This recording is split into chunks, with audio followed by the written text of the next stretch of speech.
السلام عليكم ورحمة الله. نشرة الأخبار من الفضائية الإريترية، معكم فيها عبد الوهاب محمد أمان، والبدء بأهم العناوين.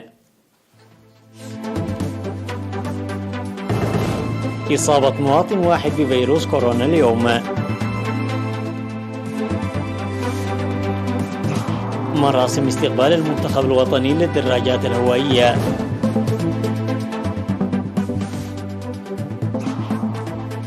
الاحتفال بالذكرى 45 لتحرير مدينة نقفة. تفجير قطار يقل 970 راكبا، وأنباء عن اختطاف العديد منهم في نيجيريا. 5 قتلى في هجمات برامات قن.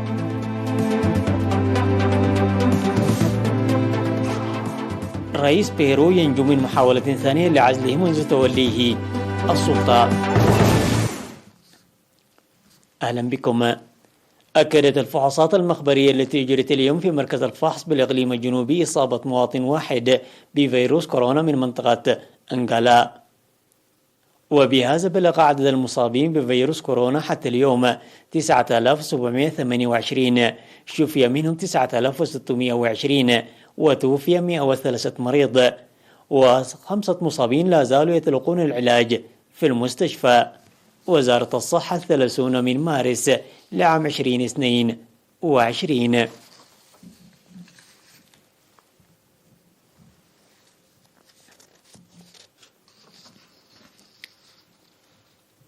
شهدت العاصمة أسمر ظهر اليوم فعاليات استقبال شعبي حافل للمنتخب الوطني للدراجات الهوائية، الذي حقق انتصارا باهرا في سباق البطولة الإفريقية في نسختها 18 التي استضافتها جمهورية مصر العربية في الفترة من 22 وحتى 27 من مارس في منتجع شرم الشيخ.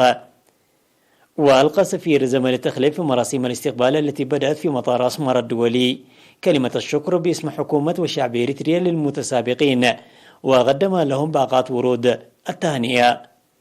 وذكر امتياز الإنجاز المحقق في هذه النصب ومشاركة متسابقين ناشئين، مؤكدا أن العمل الجاد مستقبلا لتنشئة دراجون شباب وناشئين. وأشار سعادته لأن كل من الدراج بنيام قرماي وناتنائيل تسفاسيين المحترفين أضفيا إلى الانتصار المنتخب حفاوة أكثر.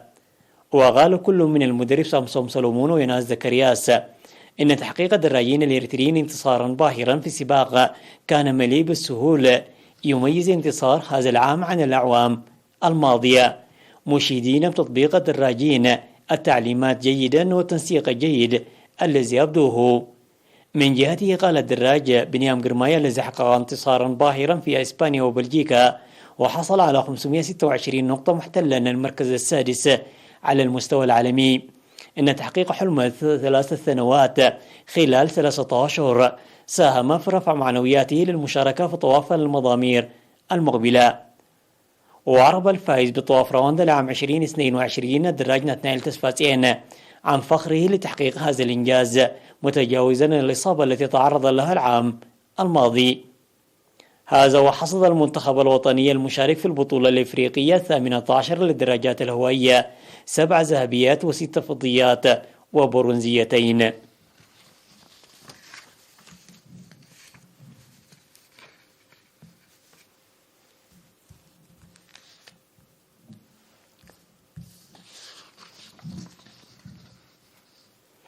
تم الاحتفال بذكرى 45 لتحرير مدينة نقفة في 23 من مارس. وقال مدير المديرية في مراسم الحفل السيد يعقوب بدريس أن نقفة هي معجزة النضال والصمود والتصدي للشعب الإريتري، وإن أبرز التاريخ الشامخ للأجيال المتعاقبة عبر توثيقه وسرده. وذكر بأن النضال التحرري الذي جرى بوقوف الشعب إلى جانب ثورته وكان عمودها الفقري، مناشدا القيام بمثله في برامج التنمية والتصدي. وحفل الحفل بفقرات فنية وثقافية ومسابقات رياضية. وتحررت مدينة نقفة في 22 من مارس لعام 1977، وهي مدينة تاريخية لم تعد مرة ثانية تحت استعمار العدو.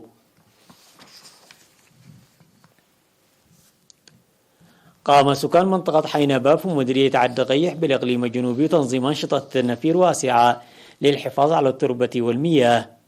وأوضح مدير الضاحية السيد جمال محمد شفا أن هذه الأنشطة التي بدأت قبل شهرين وتنفذ يومين في الأسبوع تشتمل على بناء المدرجات والحواجز المائية وصيانة الطرق، وقد أنجز حتى الآن بناء 15 من المدرجات و25 من الحواجز المائية وصيانة 5 كيلومتر من الطريق الترابي، كما تم إعداد أكثر من 8000 حفر لقرص الشتول.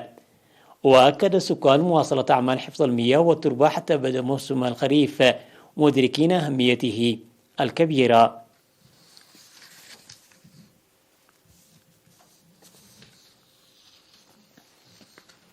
قامت عضوات المرأة في مديرية بارونتو بضيافة وتشجيع أعضاء قوات الدفاع الذين كانوا يتلقون الدورات التدريبية. وذكر سكرتير الفرع السيدة كايلا سيلا في المراسم التي جرت في 25 من مارس بأن البرنامج اتخذ بمبادرة الأمهات ويهدف إلى تقديم الشكر لأعضاء الجيش المرابطين في مختلف المناطق الإريترية والمهام الوطنية لمساهمتهم الوفية. وقال حاكم إقليم القاشباركا السفير محمود علي الحوري أن حسن الضيافة الشعبية المنظمة في مختلف المناطق لأعضاء قوات الدفاع تهدف إلى تشجيعهم ويحمل معان عميقة. من جهته قال قائد الجبهة الغربية العميد سمان عقبة أن الضيافة التي ينظمها المواطنون والأمهات في مختلف المناطق لها معنى أعمق وأبعد من الترفيه والتشجيع، وقدم شكره باسم القيادة الغربية. وحضر البرنامج المصحوب بالفقرات الفنية والثقافية سكرتير الجبهة الشعبية للديمقراطية والعدالة في الإقليم السفير محمود علي جابرة وقادة القيادة الغربية. قدمت دعوة لرفع مجتمع مديرية أقردة مساعيه الحسيسة لتعزيز مشاركة الطلاب في مائدة التعليم، وذلك لعدم مجاراته عدد المؤسسات التعليمية المشيدة. وأوضح مسؤول التعليم في المديرية الأستاذ جبران ميكيل لازار في اللقاء المنعقد لتقييم الأنشطة التعليمية ونتائج الطلاب، أوضح انتشار المدارس حتى المناطق الريفية النائية، ومع ذلك ظلت تعاني من قلة مشاركة الطلاب وخاصة الطالبات، داعيا الآباء لإرسال أبنائهم الذين بلغوا سن الدراسة إلى تلك المدارس بهدف تحسين الأوضاع التعليمية الحالية. من جهته ذكر مسؤول التعليم في إقليم القاشباركا الأستاذ محمد علي إبراهيم وجود كثافة طلابية في المدن، وعلى العكس تقل النسبة في الريف النائي، مناشدا العمل الجاد لتقريب الفرق الشاسع بين المدن والريف. بدوره طالب مدير المديرية السيد إسحاق طعمي المجتمع وخاصة المدراء ولجان القرى تحمل المسؤولية لإرسال الأطفال الذين وصلوا سن الدراسة إلى مائدة التعليم، داعيا لتعزيز دور المجتمع والجهات الحكومية. الأخبار العالمية بعد فاصل قصير.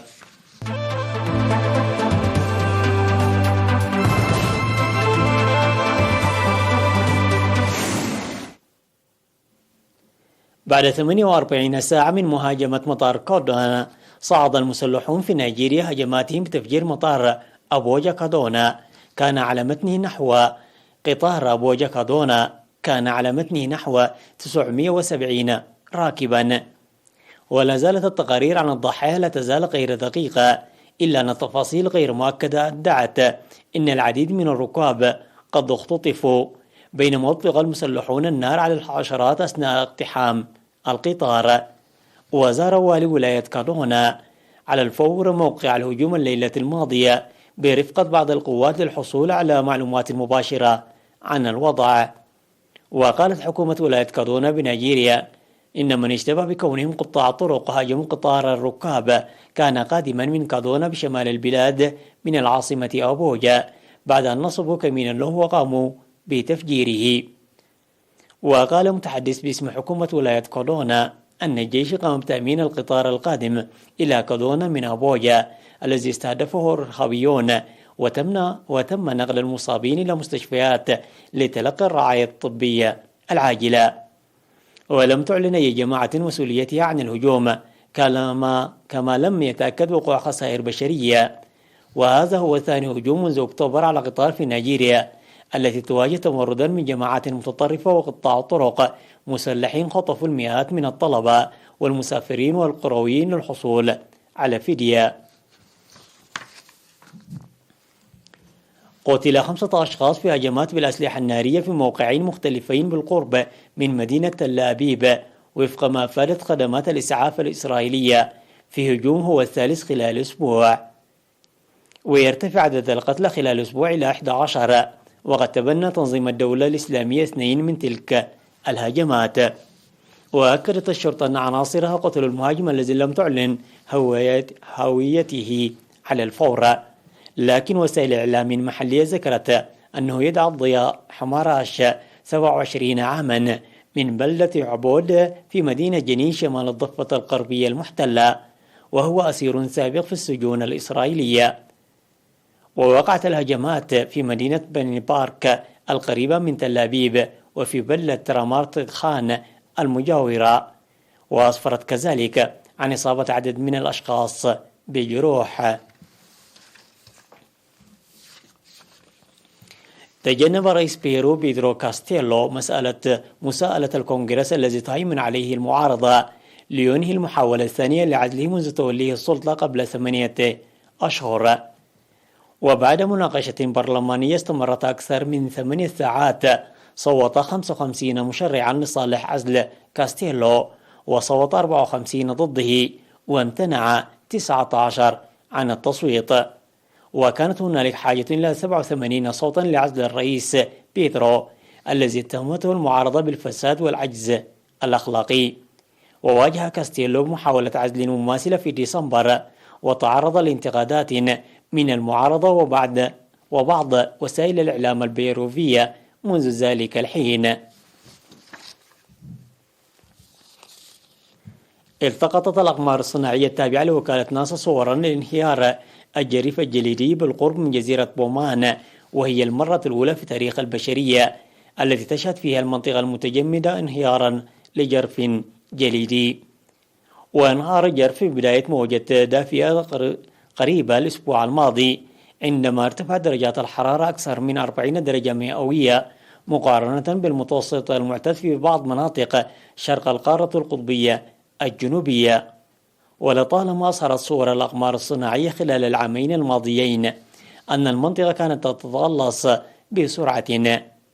ويقول عالم جديد بيتر نيف من جامعة مينيسوتا أن هذا الجرف موجود منذ آلاف السنين ولم يكن ليبقى إلى الأبد.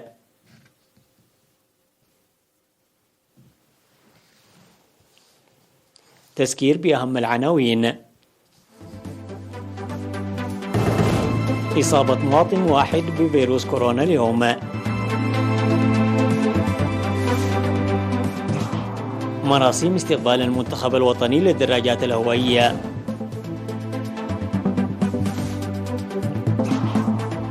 الاحتفال بالذكرى 45 لتحرير مدينة نقفة. تفجير قطار يقل 970 راكبا وأنباع اختطاف العديد منهم في نيجيريا. 5 قتلى في هجمات في رامات خان إحدى ضواحي تل أبيب. رئيس بيرو ينجو من محاولة ثانية لعزله منذ توليه السلطة.